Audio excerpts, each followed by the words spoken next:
Bonjour à tous, c'est Zarkiller qui vous parle pour une nouvelle live construction, aujourd'hui consacrée à un ensemble de jeux Lego Ninjago sorti en 2015. Il s'agira de la référence 110 752, le je sais pas quoi, parce qu'effectivement je n'ai pas le nom du set, mais comme vous pouvez le voir, c'est le modèle entrée de gamme donc, de cette nouvelle année Ninjago 2015. Et on va voir un peu ce qui en ressort tout simplement. Allez, donc, même si c'est une petite boîte, elle a quand même eu le droit à son ouverture au cutter, hein, toute propre, toute belle. Et elle contient pas moins de... Waouh! Waouh! Deux sachets! Donc, deux sachets qui sont ici. Donc, on va construire dans la joie et la bonne humeur comme d'habitude. Et donc, comme vous avez pu le voir, ou peut-être pas trop sur la boîte, hein, donc c'est une sorte visiblement de petite structure avec deux personnages. Donc, déjà, j'essaie de déplier le mode d'emploi et qu'il reste déplié surtout, hein, c'est intéressant. Voilà. Et puis, bah, écoutez, pour le reste, on va faire deux petits tas de pièces. Alors oui, vraiment deux petits, hein, parce que là, il ne faut pas non plus trop en demander. Et quand ce sera fait, eh bien, on pourra commencer la construction. Pas de stickers ou d'autocollants, si vous préférez, dans ce modèle-là. Donc c'est quand même toujours ça de gagner, hein, toujours une victoire d'acquise. Et bah écoutez, je pense qu'on va commencer. Donc déjà, on va commencer avec les figurines. Alors attention par contre là, parce que ce sera rigolo pour l'éclairage. Et on va commencer avec Kai. Alors, Kai. Hmm, plutôt pas mal. Et donc, bah attends, je vais peut-être vous montrer juste le corps comme ça, parce qu'effectivement, après, on risque de boucher un peu avec le bandeau qui viendra cacher sa bouche, hein, ça, on le verra ensemble juste après. Voilà. Est-ce qu'on a, voilà, comme ceci. Et vous pouvez peut-être voir ou pas un peu la petite ceinture et tout à ce niveau-là. Donc. Et comme vous pouvez remarquer, première différence avec les anciennes figurines Jago, c'est que là, ils sont bras torse nu. Alors, je ne sais pas si toutes les figurines seront comme ça, mais en tout cas, Kai, il l'est, et bien sûr, il a son petit emblème du feu, son petit logo du feu à l'arrière. Donc, avec les petits symboles qui vont bien. Et donc, voilà, c'est bien comme ça. Ah, j'essaie de vous la montrer, et puis ça. Voilà. Donc, ensuite, comme je disais, il viendra avec son petit bandeau au niveau du visage. Ça, par contre, c'était déjà présent en 2014. Hein, souvenez-vous, à l'époque, la raison était. Bah, ils avaient réussi à trouver une raison dans l'histoire. C'était en fait du genre pour pas se faire repérer par les méchants Nindroid, hein, qui avaient maintenant une possibilité de repérer, entre guillemets, physiquement, enfin, avec leur caméra, les ninjas. Donc, c'est pour ça qu'ils avaient mis des bandeaux pour pas se faire repérer directement. Et donc ensuite, il y a un coup de chou qui est dessus. Donc comme vous avez pu voir, la tête est la même qu'auparavant et toujours pas de second imprimé, hein. C'est Ninjago et au final, il y a assez peu de double imprimé avec Ninjago. Si je dis pas de bêtises, même si là encore la dernière on avait pas mal, mais c'est surtout souvent l'imprimé à l'arrière de la tête qui était fait, qui était réalisé. Alors est-ce qu'on peut voir mieux avec un peu. Voilà, on voit quand même mieux sans la lumière électrique. Donc on va laisser, on va juste enlever la lumière électrique pour les figurines. Et donc seconde figurine et nouveau méchant. Ta, ta, ta. Et donc, comme vous pouvez le voir, là, on a des mecs assez tribaux, un peu primitifs au niveau de leur peinture, avec quand même des grosses cernes sous les yeux, donc il faudra faire attention et pas jouer à la PlayStation toute la nuit. Avec aussi un petit pantalon qui va bien, et comme on peut voir, assez détaillé le pantalon, hein, ouais, c'est ça, des petites ceintures un peu sur chacune pas des manches, non? Mais des morceaux de pantalon, des côtés de pantalon, bref, voilà, des jambes de pantalon. Idem pour les pieds, les petites chaînettes, tatouages et tout qui vont bien. Et l'arrière avec le tatouage des serpents qui d'ailleurs continue comme vous pouvez le voir. Parce que des serpents, on en a eu en 2012 et visiblement c'est pas tout à fait terminé. Et donc vient ensuite une nouvelle pièce qui est comme on peut voir un casque de serpent avec un trou à ce niveau-là donc pour accrocher le personnage mais qui est aussi ouvert donc ce qui fait que vous pouvez le voir. Et donc ça, c'est en plastique un peu souple, hein. Voilà, je montre rapidement. Comme ceci. Et donc c'est rigolo, c'est parce que je me demande effectivement si avec le tenon qui est libre, là, on peut pas casser par exemple une sorte de mèche de cheveux qui ressortirait un peu grâce au petit trou, tiens. Je me demande s'il y a des applications possibles avec ça. Donc voilà notre personnage, qui est somme toute relativement assez sympathique. Et c'est aussi peut-être la première fois qu'on a véritablement un humain en tant qu'ennemi, parce que souvenez-vous, en 2011 c'était Squelette, en 2012 c'était Serpent, en 2013 c'était Guy et Pierre, et en 2014 c'était Robot. Donc là effectivement c'est une première des humains en tant que méchant, même si bon, Garmadon était plus ou moins méchant, mais était là aussi plus ou moins, enfin il était surtout plus ou moins humain, voilà. Alors niveau arme par contre, je ne l'ai pas faite pour Cage, après il n'y a rien de spécialement crable là-dedans, incroyable là-dedans. Donc, par contre, notre méchant, alors qu'il y a un petit nom, je crois qu'on a le nom. Ah ouais, qu'on a le nom, c'est cool. C'est Krayt, ok, donc Krayt ou Krayt. Voilà, donc c'est effectivement la fameuse double hache classique faite avec un bout de hache, et là c'est aussi la barre sera remplacée par un os, donc pourquoi pas, comme ceci. Et forcément, le côté indigène me rappelle un peu les indigènes dans le vieux thème Lego Pirates, censé faire un certain temps. Et donc niveau arme, on aura un sabre de Grey. Maintenant, on a tellement avec Ninjago que ça devient plus vraiment spécial. Même si tu me diras, ceux qui ont peu l'occasion de choper avant, au moins ils peuvent le choper à bas prix parce que lui, si je dis pas de bêtises, ça doit coûter genre 7 euros, peut-être comme 7. J'ai plus la somme exacte. Bref, voilà pour deux figurines. On va passer à la construction bien, du set en lui-même, dans le sens où là on va rendre la construction avec de la petite pièce Lego, quoi, simplement. Et on va commencer avec bien, une 4x4. Alors une 4x4 verte, est-ce que le focus est bon? Bah oui, il est même délicieux.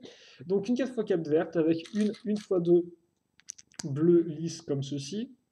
Ensuite, à l'arrière, on va recouvrir la ligne avec une 2x3 format brique, puis une autre plaque avec un côté en biais cette fois-ci que je vais mettre ici. Oh, oh, oh. Excusez-moi. Et donc pour rattacher les deux ensemble, parce que ça ne sert pas trop, eh bien je vais utiliser, ou même user, deux pièces 1x4. Puis ensuite, je vais mettre une 1x2 pour boucher un peu entre guillemets mon espace, hein, comme ceci. Voilà. Donc là, pour l'instant, c'est tout simple à comprendre. Il y a ensuite une 2x2 circulaire, puis une 2x1 tout aussi circulaire.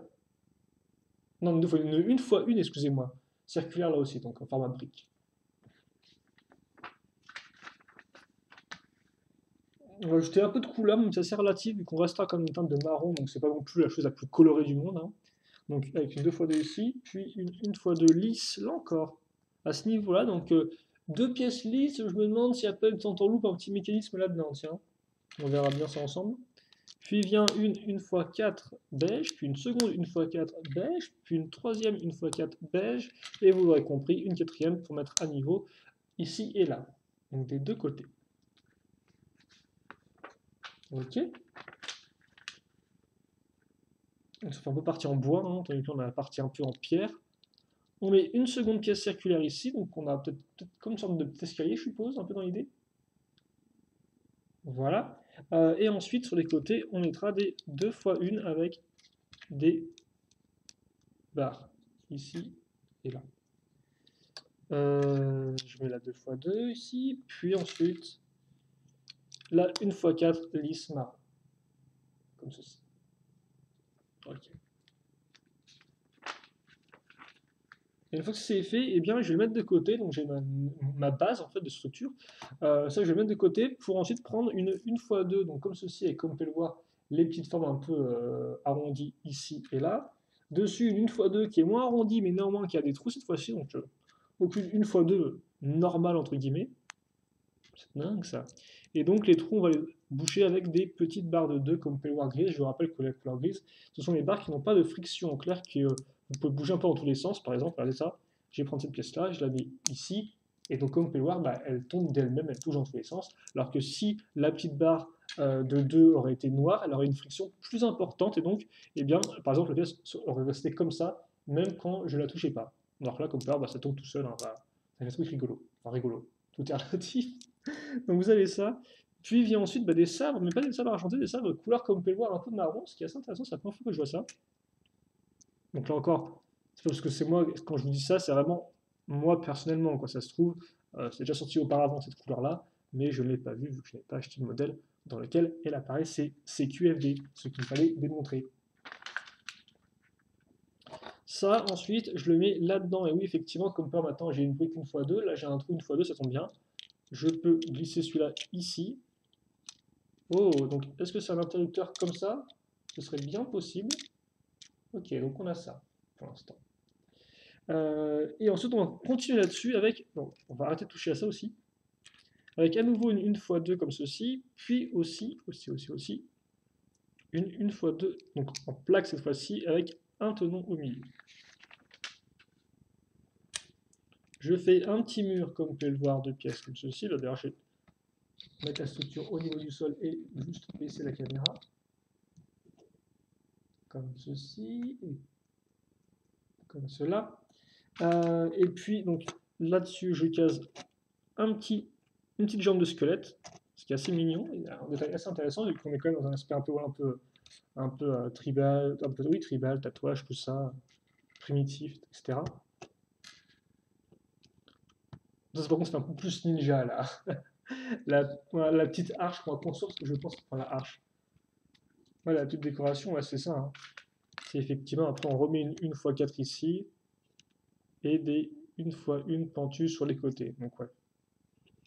On retrouve un peu ce côté un peu plus traditionnel ninja, je trouve, genre hôtel, qui va bien, quoi.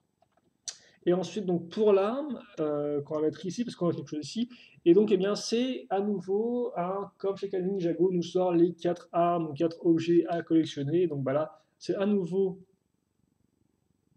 le coup, avec comme cette fois-ci, ceci comme pièce.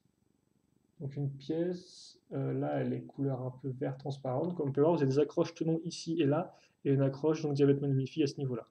Alors, peut-être un peu la montrer en gros pour que vous puissiez un peu voir l'effet de la lame, voilà. Comme ceci, hein, il est assez, voilà, il n'est pas non plus extraordinaire non plus. Voilà, comme ceci. Et donc, je mets ça là, voilà, hop, ici. Et donc, voilà ce qu'on a. Donc, ça, c'est l'arme de Kai. Sachant que là encore, Shigan Ninja reprendra la lame, mais néanmoins elle sera montée différemment sur son arme. Donc, par exemple, là, je vois que un des personnages n'aura. Enfin, non, d'ailleurs, Kai est le seul à avoir deux lames en fait. Tous les autres auront juste une lame et une différente façon de l'accrocher. Tada! C'est plutôt cool, c'est vrai, parce que si je dis pas de bêtises, dans les sets assez récents, enfin en 2014, on n'avait pas du tout d'hôtel en fait pour mettre l'arme, parce que bah, même d'ailleurs dans la série, hein, ils les donnent directement aux ninjas, quoi, les armes. Et donc c'est vrai qu'on n'a pas vraiment de trucs comme ça, alors que bah, en 2013, si je dis pas de bêtises, on avait effectivement des petites structures déjà, enfin 2012, 2013 et sûrement 2011, on avait des petites structures effectivement sur lesquelles reposaient les armes à collectionner. Donc c'est sympathique qu'on ait un peu ce côté, qu'on soit un peu, qu'on est à nouveau ça entre guillemets. Alors ensuite donc des feuilles qu'on peut remarquer, que je vais mettre ici, donc pile poil sur le petit bout au bout là, pas au milieu ni à l'arrière, juste à l'avant. Je mets ça ici, donc forcément ça aide un peu à cacher les lames qui sont derrière, hein, genre hop là, ni vu ni connu, je t'embrouille. Et donc, eh bien, voilà pour notre petite structure qui est terminée, parce que oui, effectivement, on a fini. On a fini, on a fini. Comme ceci. Et donc après, comme pour un niveau de pièces, il vous restera bon, quelques pièces bah, intéressantes, je dirais, il vous reste le foulard et enfin, le foulard, ouais, je sais pas le foulard, quoi. Le manche, ainsi qu'une jambe de squelette, hein, si vous en faut une, bah, vous en avez une comme ça. Mais après, pour le reste, c'est du classique. Et donc, on va faire un petit turnaround de tout ça. Et il rend quand même plutôt bien, je trouve, avec le petit côté un peu escalier, le côté un peu pierre et bois. Il fonctionne plutôt bien. Alors, c'est vrai que là encore, c'est une petite structure, et ça, souvent, moi, je suis pas non plus un gros fan, parce que j'ai l'impression que ça traîne un peu, quoi. Enfin, ça se traîne un peu, ça. C'est un truc qui va traîner dans ma chambre avant que je le range, quoi, mais néanmoins, je trouve qu'à niveau détail, ils ont quand même fait l'essentiel. Alors, par contre, est-ce qu'on peut voir mieux un peu sans lumière quand ça rend? Ouais, pas, c'est un peu bof aussi, quoi. Je pense que la lumière, au final, même si c'était artificiel, vous permettait de mieux voir un peu le modèle. Et donc, bah, dans l'idée, le mécanisme, c'est ça, hein, c'est votre personnage. Bon, on va peut-être enlever le sabre parce que sinon il risque de tout toucher avec son sabre, justement. Son sabre, avec son katana, excusez-moi. Et donc, dans l'idée, voilà, le personnage grimpe dessus, puis en fait, il appuie ensuite là-dessus, et voilà, quand il appuie, eh bien, les épées vont se rétracter. Non? Elles veulent plus. Bah, ah, ok, d'accord, il faut donner vraiment un coup sec si vous voulez qu'elles aillent en haut les épées, parce que sinon, si vous faites ça très lentement, les épées elles s'arrêtent ici, quoi, hein. Voilà, comme ça, peut-être plutôt genre boum, et puis voilà. Là, en fait, c'est super violent, quoi. Le mec, il se fait genre trancher la tronche. D'ailleurs, il se fait trancher la tronche, oui, effectivement. Il se fait trancher la tronche. D'ailleurs, oui, c'est bizarre que les... Pourquoi ils n'ont pas mis les lames dans l'autre sens, en fait? Parce que là, oui, forcément, ça fait une forme un peu de pince dans ce sens-là, mais logiquement, la partie qui est tranchante sur le sabre, c'est plus la partie qui est vers l'extérieur, non? Enfin, c'est aussi doit être tranchante, je dis pas, hein, mais celle-ci semble peut-être plus tranchante, non, que celle qui est à l'intérieur, donc logiquement. Si tu enfermes à ton adversaire, tu. Ouais, ouais, bref, c'est bizarre. Mais oui, c'est bien ça, hein, dans l'idée, c'est ça. Et puis hop là, comme ça, voilà, pour le mécanisme. Même si encore, il faudra quand même un peu appuyer dessus. Il faut vraiment qu'il se fasse, qu'il veuille grimper très fort là-dessus sur son modèle, quoi. Sur son modèle, sur la structure. Ok. Bah écoutez, c'est tout, je pense. Et oui, une live qui fait moins de 20 minutes, c'est incroyable, mais c'est vrai. Mais c'est vrai, et c'est possible, et c'est réalisable, et vous l'avez vu. Donc, premier set Ninjago 2015, bah écoutez, il est plutôt sympathique au demeurant. J'ai pas non plus grand chose d'exceptionnel à en dire non plus, mais je pense qu'il fait bien le job, quoi. Vous avez la structure, vous avez le côté pierre, le côté bois, le côté herbe, vous avez la petite décoration ici avec la jambe de squelette, donc bon voilà quoi. Enfin, je vais pas vous en faire une review parce que j'ai quasiment pas d'un review, je pense, hein. Mais vous avez un modèle qui est assez efficace et qui en plus bah, vous permet d'avoir deux personnages en même temps, donc un méchant, un gentil.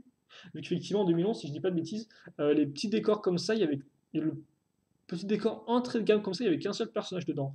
Là au moins vous avez vraiment un gentil, un méchant, pas des moindres, vous avez quand même Kai, hein. Kai ça déconne pas, c'est le ninja du feu, voilà. Euh, Même si bon, on a tous aimé un ninja marron forcément, mais on peut pas non plus tout avoir, hein. Voilà. Donc, bon, on va se quitter là-dessus. Si vous avez des questions, des commentaires sur ce modèle-là, eh bien, n'hésitez pas à les poser. Je répondrai avec grand plaisir, comme d'habitude. Pour le reste, eh bien, moi, je vous souhaite une bonne journée, une bonne soirée, une bonne ce que vous voulez. Portez-vous bien, c'est ce qui compte. Et à la prochaine donc, pour de nouvelles vidéos. Allez, salut à tous et à la prochaine. Salut, salut.